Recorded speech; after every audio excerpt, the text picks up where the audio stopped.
Maybe you have heard about the dreaded hitting the wall during a marathon. Maybe you have personally hit the wall during a marathon. First off, let's discuss why you hit the wall during a marathon in the first place. When you hit the wall during a marathon, you deplete your glycogen stores and your body quickly fatigues. When does hitting the wall usually happen during a marathon? Hitting the wall usually takes place between 18 to 20 miles into the marathon. The reason why usually you hit the wall between 18 to 20 miles, 1,800 to 2,000 calories of glycogen are able to be stored in your muscles and your liver at any given time. Typically, the average person burns 100 calories per mile on average. So the time you get to 18 to 20 miles, you have burnt 1,800 to 2,000 calories. That is why if hitting the wall is going to happen, it's going to happen between 18 to 20 miles into your marathon. How does it feel to hit the wall during a marathon? So when you hit the wall during a marathon, your legs will feel like bricks. So far, I have completed 31 marathons, and I have hit the wall from time to time. If you keep running marathons, you will probably hit the wall at some point of time. From experience, your legs feel like bricks, and you feel like you are moving concrete blocks basically, and it's really hard to move. When you hit the wall, your pace will slow down. Maybe you were chugging along during your marathon and you were able to hit a 30-minute pace per mile. And you could do this all the way up to 18 miles. Well, then all of a sudden your body just doesn't feel like it can do it anymore. And then you might be running 10-minute miles, slowing down to 10.5-minute miles possibly. And then all of a sudden you might have to start walking. So that is kind of what hitting the wall is like. So you just drastically slow down your pace. And you just really can't help it because you have hit the wall and there's nothing you can do. At this point, your best bet is just to focus in on finishing and don't beat yourself up over it. If you continually run marathons, there will probably be a race that you will hit the wall at some point. So another way you can feel when you hit the wall is you might have brain fog. You might not feel like you can think correctly. You might feel like you're not talking correctly. You might slur your speech a little bit. So at some point you might feel angry during the race. Someone might be cheering you on saying, "You're doing great, you're looking strong." And all you might really want to say to them is like, "No, I'm not. I am hitting the wall. I'm doing terrible." But that's one way emotion you might feel. Another emotion you might feel a sense of sadness. You might start crying at this point. You might be like, "I just don't feel like I can do it anymore. I feel like quitting. I'm so disappointed in myself. I thought I was going to have a better race." That is normal to feel these range of emotions. It's just going to happen. Maybe towards mile 25, your adrenaline will kick in. You'll be like, "You know what? I've come this far. I can do this. I'm about done." And you might get a little happier. Ranges of emotions will possibly happen if you hit the wall. If you get to the point of hitting the wall, you will most likely feel like this race is never going to end and it's going to take forever. That is a very common thought in your mind. And if it's your first race and you hit the wall, you might actually have doubts that you're not even going to finish this race. You're going to have to overcome those doubts. You're going to have to try to overcome those doubts the best you can. If you have to walk, you have to walk. It's not a big deal as long as you can get the race finished. Now that you know that hitting the wall is a possibility during your marathon, so let's talk about some ways how to avoid hitting the wall. So my first tip for you on this is don't skip your long runs.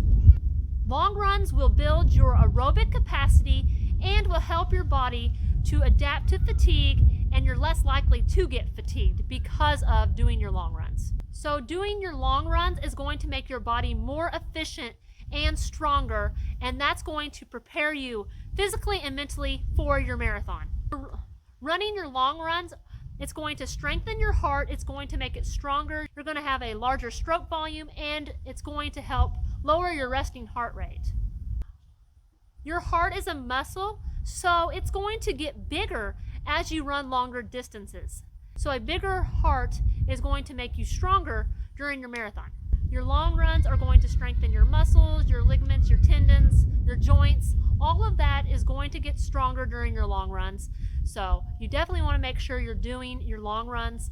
Besides physically getting stronger, running your long runs is mentally going to prepare you for the distance and the challenge of running 26.2 miles. If you need some mental tips to help you get through the long run, make sure you watch this video up above on 6 mental tips to help you get through your long runs. My next tip for you to help you avoid hitting the wall during the marathon is to make sure you are running enough miles per week. So you need to be running at least 25 miles per week, and at minimum running at least 3 days per week. And ideally you should run 40 miles or more per week if you are running 4 to 6 days per week during peak training. Running these miles will make you more efficient and stronger. My next tip for you to avoid hitting the wall is to train at marathon goal pace. So this might be your first marathon and your first goal is just to finish. That is okay.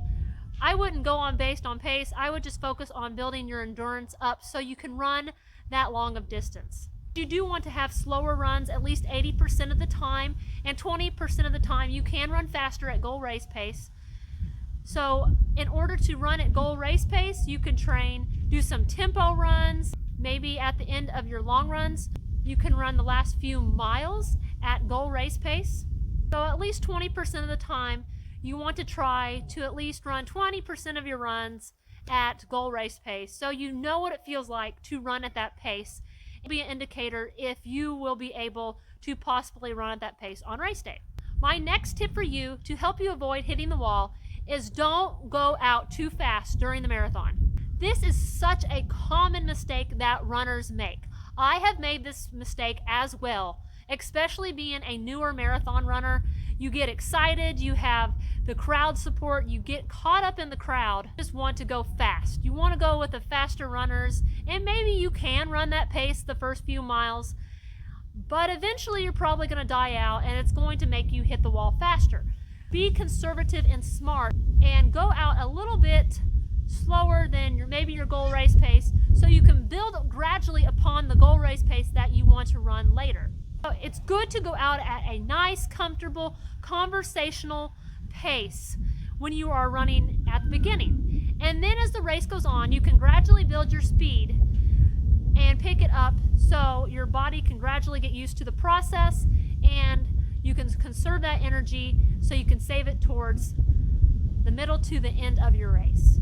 If you really struggle with pacing and you're not sure what to do, a lot of races have pace groups, and you can start with them to help you pace during the race. My next tip for you to help you avoid hitting the wall is to take in carbs during the race. So it is best to do this every 30 to 45 minutes during your race. This will help you minimize the depletion of your glycogen stores, and this will keep your blood sugar levels up. For example, if you are taking a GU during your race, you want to be cautious about taking too much Gatorade at the same time as a GU, because it can cause GI distress. It can cause your digestive system to go all out of whack and cause some stomach issues. So be careful about it. Some runners have stronger stomachs with this. They can tolerate a little bit more of Gatorade and consuming GUs during the race. I personally don't do very well taking Gatorade and GUs. I just really stick to water and sports gels. I found that's the best for me during the race, but it's all trial and error, especially if you are starting out as a new marathon runner. When you are taking your GUs every 30 to 45 minutes, make sure you are taking in plenty of water while you are taking a sports gel, because the sports gel can be pretty thick at times, and it has a sticky aftertaste and it gets all over your fingers. Take it with a cup of water, breaks that sticky energy gel down and helps get through your body faster so you can get your blood sugar levels up. I highly recommend taking plenty of water with your sports gel. So have you ever hit the wall during a marathon? Or are you worried about hitting the wall during a marathon? Please comment below. So if you are thinking about running your first marathon, make sure you watch this video on your screen. I'm going to talk about training for and running your first marathon.